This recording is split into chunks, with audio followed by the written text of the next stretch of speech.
morning to the Caron YouTube audience and to those of you who are here with us in person. Amazing to have such a full room. For anybody watching in the future, it's spring of 2022, and it happens to be in the reckoning of the Christian liturgical calendar, Palm Passion Sunday. I won't get off too much of a tangent on why those two words are stitched together in the present era. They used to be just Palm Sunday when I was growing up. But also this is an important week in the Judeo-Christian tradition because this coming weekend, Friday evening is the beginning of Passover, and also Thursday, Friday, Saturday, you have Holy Thursday, Good Friday, and then next Sunday is Easter. Fairly significant, that's an understatement, in both of those traditions. Tremendously important events. And it doesn't always happen because the calendar of Islam is not necessarily solar. So people ask about the alignment, but it happens to be we're in the month of Ramadan. So for those who are observant in the Abrahamic traditions, this is a sacred time. And I don't know if you feel that, but I would like to say I was listening to a very brilliant theologian just this morning on a radio interview who was saying that he would prefer if we stopped using the word spiritual because his suggestion is that everything is spiritual. And to say that a person is spiritual is just to say that they breathe. And I think that's a nice thought. At the same time, I want to offer a spiritual address on this occasion. And I have a theme. Those of you who are regulars know we walk through a series of themes. Kind of nice alignment with the Passover, Easter, Palm, Passion, Ramadan thing is today's theme is reconciliation. Fancy word. I wonder what it brings to mind for you. I immediately have associations. One of the things that reconciliation almost always, I think you could say necessarily involves, is some sort of dispute or fracture, right? So you don't need to reconcile those things which don't need to be reconciled. It's reconciliation comes into play when there's been difference and division, and we don't have any of that, right? We live in a world today where there is an intense amount of division and apartness. And I don't know if you crave for some sort of sense of a greater cohesiveness and unity. And I heard a term and used it yesterday, beloved community. That's a term I learned in seminary. But, and it can be applied both like in an insular way, like my beloved community against your despised community. But the people that I know who use that use the term beloved community for this notion of humanity as the human community with this vision that we would figure out how to be in relationship with one another without all of this, I'm right, you're wrong stuff. And that's no question, probably overly idealistic. I'll acknowledge that, but I'm constantly accused of that. If you interviewed my wife, she would tell you I'm a starry-eyed idealist, lacking common sense. And both are true. So,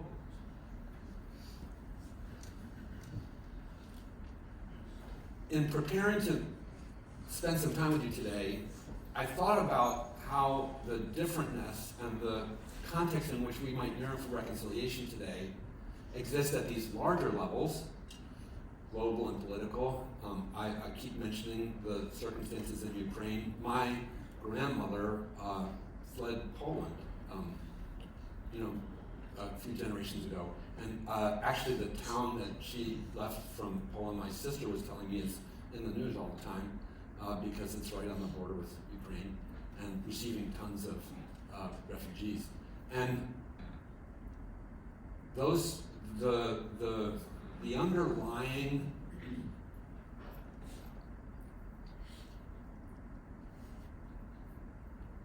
or overarching influencers that bring about the flesh and blood sufferings in circumstances like that one of the things I lament is that they're disconnected.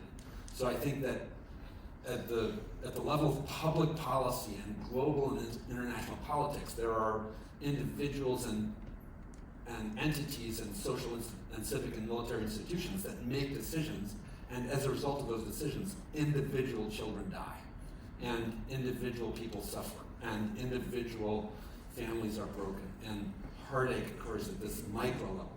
So I do want to acknowledge, and some of you may very, very well be able to plug in to these grand, it's a debated word, systemic harms and injustices, which I'm not trying to diminish. I think they exist. I think that we have people who come here to Caron who inherit a kind of victimization because they are constituents of larger movements and populations. But I don't think that's the normal way in which reconciliation's need presents itself here for most of us. I think that actually it's much more individual and personal and micro-social. So what I'm trying to say is that when I say the word reconciliation, my guess is you didn't go to global politics. Maybe you did, but maybe you went to a spouse, a parent-child relationship, you with your treatment team, wherever there is a hell no, I won't, and gosh darn it, I wish, right? Like that, a tussle, and you may or may not think that those agonies are resolvable. And that's where I wanted to think and speak into struggle, because recovery births itself out of this, out of harm. We wouldn't seek to find freedom from alcohol, drugs, and relationships and behaviors that we manifest addictively if they weren't sources of harm. I used to tell people my drinking is my business and it's not hurting anybody, which was a lie, but it was my inner narrative. And as a result, I thought that was a justification for me not changing my behavior. Because if it didn't make any impact on anybody else, why should anybody be bothered by it? So, how does one move out of being either a victim of harm or a perpetrator of harm to that naive idealism that Jack holds so innately of beloved community and harmonious relationship? Well, it's important to say, I think, for me, it's important to say, not naively. I think that when people move too quickly out of dispute and difference to seeming resolution, there's a fakeness about it that you can sense and feel, so I'm trying to think of who I know. So Tina's one of my colleagues, she's over there, and if Tina and I have a hissing match, and then we have the department meeting the next day, and Tina comes in, I'm like, hi Tina, nice to see you, and Tina's like, hi Jack, nice to see you. The rest of the treatment team is like, what is up with them, right? Because there's a sense that there's an unspoken, there's a truth not being told. And one of my mentors in church leadership was a wonderful man named John Mitchell. He's deceased now. John was a senior pastor in a church. I went from atheist to church pastor, which meant I knew nothing about really church politics. And I was this naive, relatively early in my sobriety, meaning 5 years sober. And I'm in this church in southern Delaware, and I go to this church board meeting. And afterwards, I thought, well, that board meeting wasn't too bad. And John said, oh, you missed the daggers being thrown under the table. And I was like, what? And he goes, did you not see Marilyn was scowling when they brought up the Sunday school program or whatever, and what he was saying was that and to me this is the sad truth, is that many of us, even organizations where we should be able to resolve disputes, we do the fakey thing, right? And And John taught me to learn to watch for it and to have an ear for it and to recognize that sometimes people are pretending to be at peace with one another when in truth they're not. And so that's my first thing, is you can't just have a dispute. I can't be at odds with Tina and then just make pleasantries and pretend there's no. There has to be some sort of process by which the wound is addressed and an authentic reconciliation is achieved. And I have two sources that I would go to think about how I would teach about that. And one is my own recovery, because I learned about reconciliation through the 12 steps, which are on the wall over there.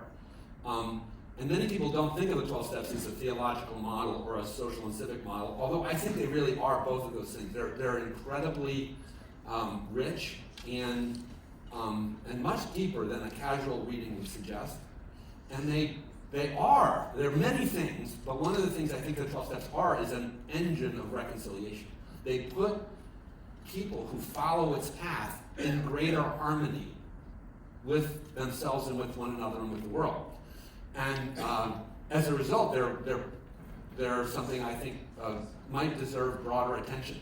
But another place that I learned about reconciliation was in my own training in a Christian theological context. And today, one of the other things I've learned is that even my own theological training was narrow because it's specifically Christian in its focus. So I've also studied some other traditions, and I was announcing before, YouTube audience won't know this, but today we're trying to evolve the Caron Chapel service to be especially hospitable to people who hold a variety of different spiritual attitudes and beliefs. And that's part of this authentic process. If we don't do things differently, then what I did in the past to harm you is I'm just re-perpetrating, right? And so anyway, what are the methods? What were the 12 steps, and what would the theology that I learned about teach me? And it turns out, not surprisingly, that there are a lot of parallels. So in the 12 steps, you do self-examination. You have to take stock. It's called inventory. And it's not one, but in fact two. So in the 4th step and then the 8th step are these inventories. They're processes by which the pilgrim on the 12-step path examines harm experienced and harm delivered. And that's a really important piece, which I haven't mentioned yet, which is this reciprocity aspect of reconciliation. Because I think often it's so appealing to think, you need to forgive, you need to straighten your act out and then I'll forgive you. When in fact, if I ask the other person, they would be like, no, you need to straighten your act out and I'll forgive you, right? So, and in the historic teachings of the Christian tradition, it's forgive as we are forgiven. These ideas of harm is usually something that gets shared around, and especially in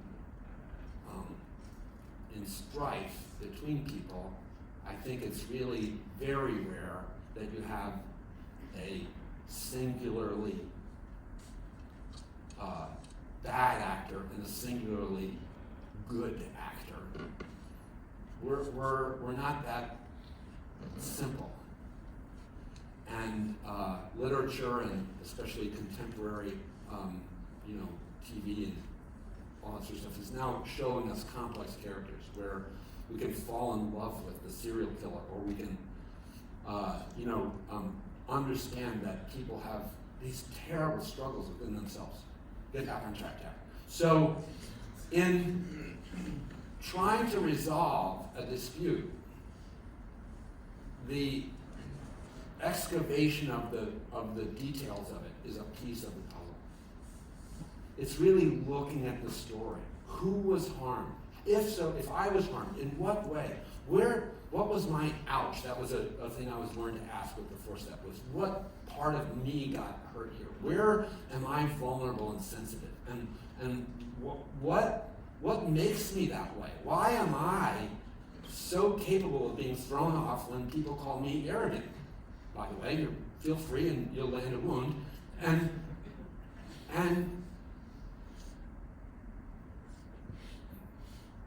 that's only the beginning. Because once I have come to see the complexity of the dynamics of harm going on, then the reconciliation next piece is what in the 12-step process is called amends, right? It's which isn't an I'm sorry.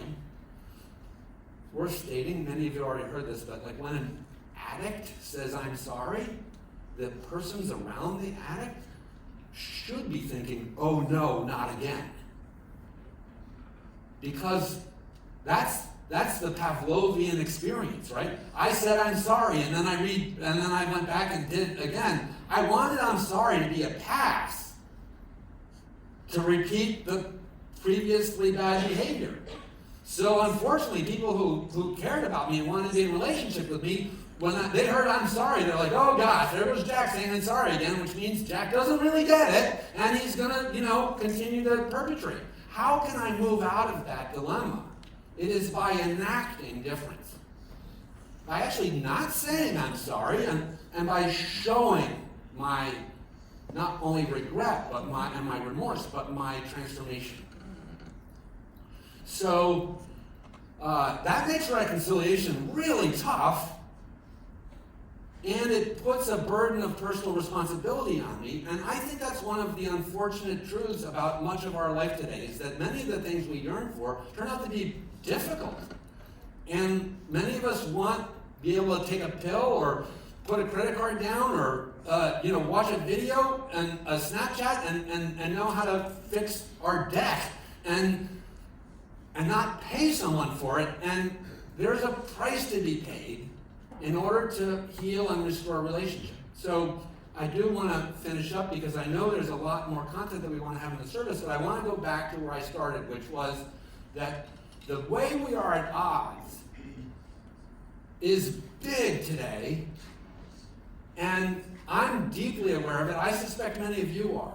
I am deeply troubled by the scale of divisiveness and the unbelievable number of fronts on which we are divisive as human societies today.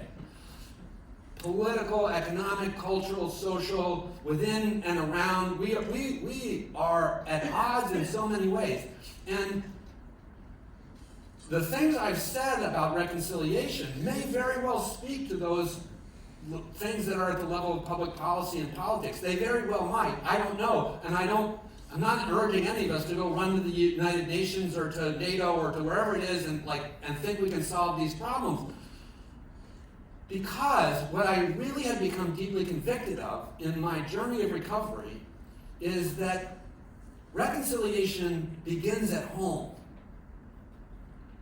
That what I can do, if I think I should be the next president, please tell me not to do that. Like, that is delusional, right? If I think I should influence policy at that level, and maybe there are people who should do that. I think that we need people who should do that. But often the people who are attracted to that have this bizarre mix of narcissism and grandiosity that puts them at odds with their own families. And to me, what I've learned in Alcoholics Anonymous and in my journey of recovery and my coming to Caron and working with so many of you as clients and families who are struggling and are now seeking all kinds of solutions, is that before we attend to the global and civic and social and political at this macro level, let's clean up our side of the street at home. Let's ask, am I right with my neighbor? Am I right with my sister, with my brother, with my, if your mom and dad are still alive, or you're a mom or dad and your kids are still alive, these are the contexts in which, first of all, there's potency and there's potential for repair and real authentic reconciliation there.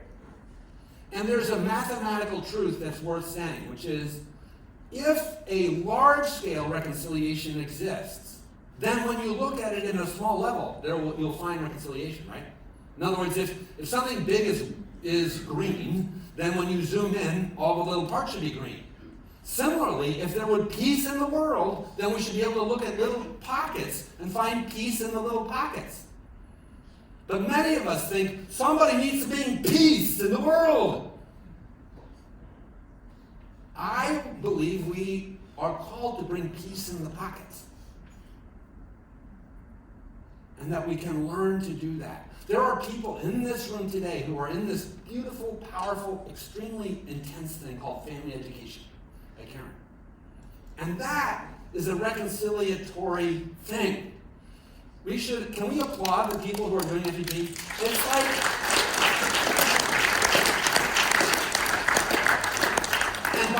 do not walk into there and just do pleasantries. Don't go in there and just go, oh, it's wonderful. Don't be like Jack and Tina at the department meeting, which didn't happen. But, because if you don't dish, if you don't deal, if you don't speak truth, then you haven't changed anything. This is hard work, and it is worth doing. And if we change the micro enough, then it will ripple in the pond. And people will look at us and go, wow, how did you repair that relationship? How did that? And then we have a story to tell, right? And then we have a way of helping somebody else, which is where this ends up going. I really deeply believe that. So as we head to these incredible celebrations of Passover and Easter ahead in this particular week, and those who are celebrating Ramadan, think of its culmination of Feast of Eid al-Fitr. Let us have hope, but also commit ourselves to the nitty-gritty of trying to reconcile ourselves with one another. That, to me, is our responsibility and our call. I hope you'll join me. Thanks so much.